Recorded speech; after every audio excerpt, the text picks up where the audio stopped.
Wakati mwingine natamani hata nipigie simu, wakati huo unakuwa mgumu sana mimi kuupata. Hivi ni kwa nini mwanamke niliye naye hanijali? Inawezekana ni kwa sababu nampenda sana.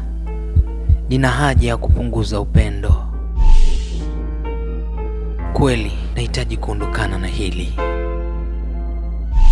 Najikuta mara nyingi namthamini sana, lakini upendo wake kwangu haupo. Mwanamke, nisamehe kwa kukupenda. Nisamehe kwa kukuonea wivu. Nisamehe pia kwa kukujali.